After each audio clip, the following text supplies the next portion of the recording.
I have the opportunity today to interview one of my favorite people. And when I'm done, I know he's going to be one of yours as well. Sought after by the biggest names in business to monetize their message, mission, or movement, business builder and marketing expert Dustin Matthews is the mentor and coach to the stars. He's the co-founder of Speaking Empire, the disruptive company in the leadership and educating space, whose chief mission is advancing the human race by empowering leaders to communicate powerfully, unlock their fullest potential, and ultimately step into their greatness. He's the author of many best-selling books and has shared the stage with athletes, business celebrities, and titans of business. His latest book, which we're going to talk about today, is The No BS Guide to Powerful Presentations, How to Sell Anything with Webinars and Online Media, Speeches, and Seminars by Entrepreneur Press. Welcome, Dustin. Dr. Gail, I am really excited to be doing this today. Well, I'm excited to have you because, of course, I love you, and I know that the people will feel the same way when we're done with this interview. But, you know, you really have an interesting background. So for those who are not familiar with you, tell us a little about what you've done and how you got to where you are now. Well, I really ought to first start off by saying this. I actually was afraid to do this, get up in front and share my message and then talk. And so early in life, let's say 13 years ago or so, I was definitely afraid to do public speaking and share the message. And so I think it's funny now because that's what I do. I train others how to share their message and speak. And I think, Dr. Gail, you're a testament to that. And I think you have some wisdom to share there too. But I think life gives you opportunities to grow and learn. And I just say I've been along for one heck of a ride. Well, so you were terrified of giving presentations, and now you run a company called Speaking Empire, teaching others how to do it, and you wrote a book. So how did you get into writing the book? And I guess in the marketing of the book, there's a rather outrageous claim. So is it true that one presentation can make you rich?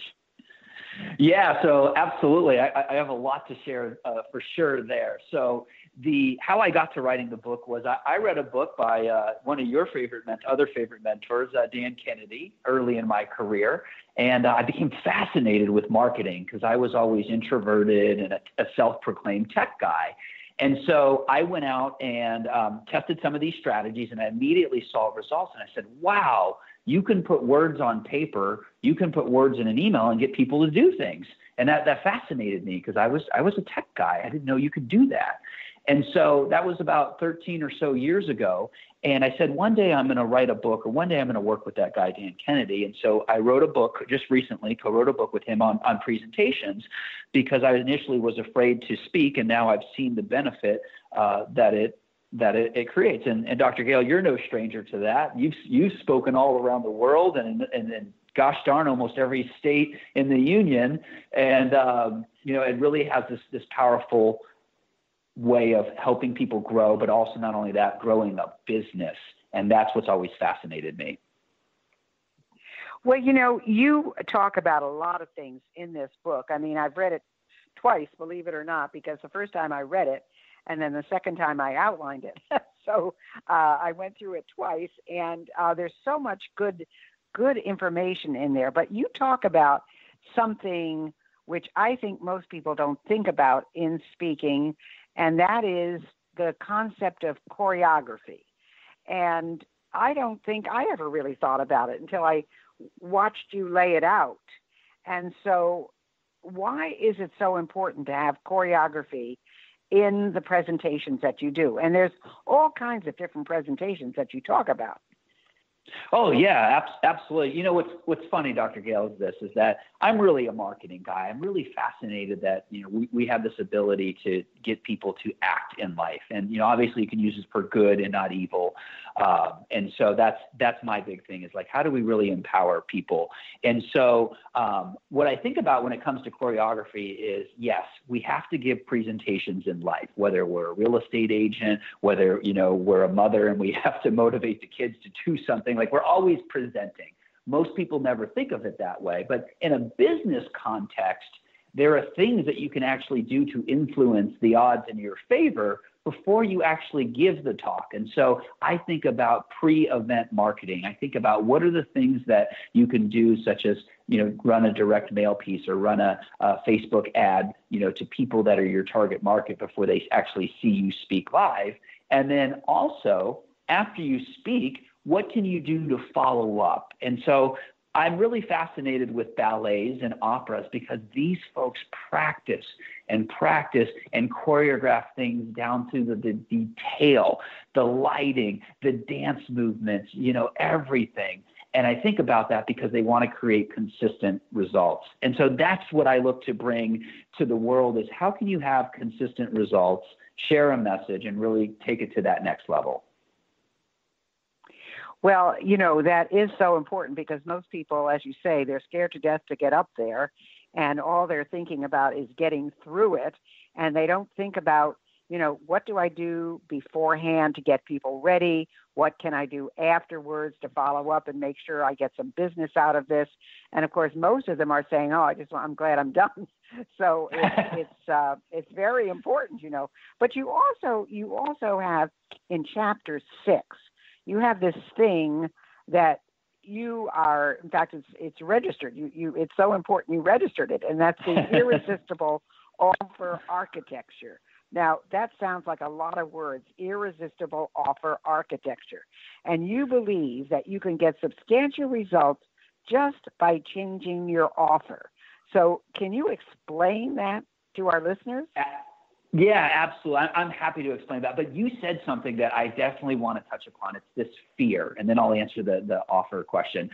You touched on people having fear. And so in the context of what we were just talking about, choreography, what you can do to really tackle that fear, those jitters, as an example, is you can shake everybody's hand as they come in. So if you have to give a talk, one of the things is you don't know the people there, right? And so if you shake everyone's hand, look them in the face and smile, that can ease those jitters. And that's just one example of how you can do that ahead of time. And when you do that, you actually influence people to pull for you because they felt like they've met you or they've connected with you. And so I want to make sure we touch on that because I do realize a lot of people have fear around that. Well, that's something interesting that you just said, because when I was doing a lot of public seminars, that's what I would do. I would stand at the door as people came in, because some of them wanted to be there, some of them really didn't want to be there. They were sent by their companies.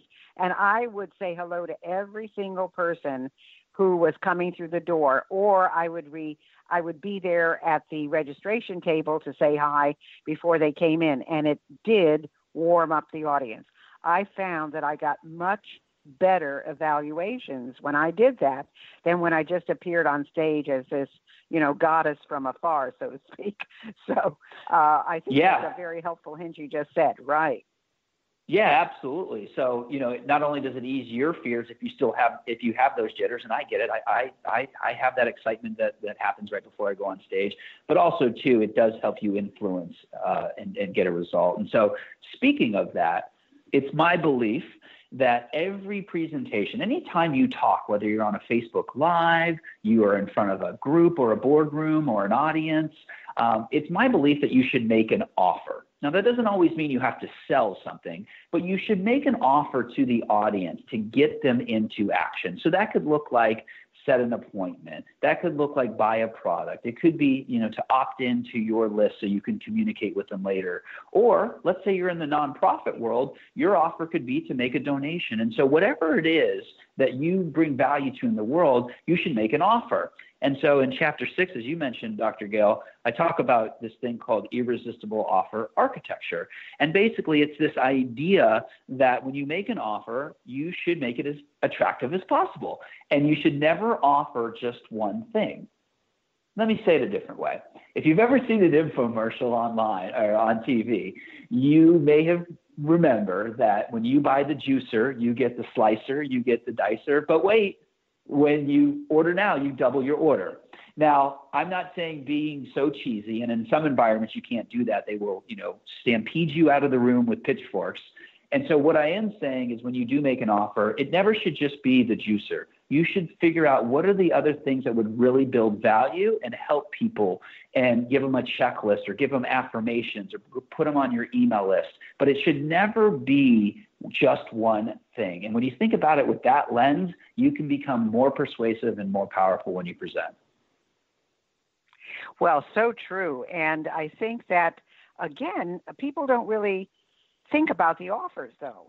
I mean, the average person that is not a marketer, that is giving a speech, whether it's for their company or whether it's for their team or whoever it's for, they don't think about giving an offer. And the offer could be anything from even an afternoon off or a dinner somewhere. And especially you brought in the not-for-profits. Not-for-profits really have a tough time today raising money. And so if they can figure out some kind of offer to give or to spice up what they're talking about, I would think that would make a big difference. Oh, absolutely. You know, I'm a big fan of the old school, Dr. Gale. And if you ever have donated in your life, odds are you're on a list somewhere, and you probably get multiple, direct mail attempts or maybe even phone calls from other organizations looking for you to make a donation. And they do it in direct mail pretty smartly. They say, listen, when you make a donation of $5, you basically feel good. But when you go across $20 or $100 or whatever the mark is, you also get something else. You get this, organizer, you get the calendar. And so the challenge is when people go and they speak in front of a group and they want you to make a donation, they don't really show up with anything other than an empowering message, like give us some money and you're going to feel good. And I say, that's great. And I like that. But I also think you should use the laws of influence and say, listen, when you donate at this level, you're going to get this, or you're going to get your name on the building, or you're going to get this. And so you're absolutely right, is that any time in life, you want to be thinking about what's the end in mind you want the audience to do. And it can be the boardroom. Like, what do you want to accomplish in that meeting? What do you want your audience to do when you're done? And reverse engineer your whole presentation around that. Yeah, and the people who do it really well is PBS. PBS has all these different levels and you get different things, and they really do it well, and they always seem to reach their goal. So I really think they're a great model to look at for that. But you still, I'm not sure that I heard from you the answer to, and I'm very interested in this, can one presentation make you rich? The answer is yes. Now, when I use that term rich, I am talking about money, but I'm also talking about other things in life. And I mean, Dr. Gale, you're a shining example of this. I know this is an interview with me, but, I want to give you some love big time because, you've traveled the world, right, giving presentations. You still do to this day. And you're fulfilled because you meet interesting people. You get to go to fascinating places. And so in that sense, it makes you rich. And also, presentations can make you rich because if you have a message and you have a product that goes along with that, you can really make some interesting money. And so I'll share a couple examples.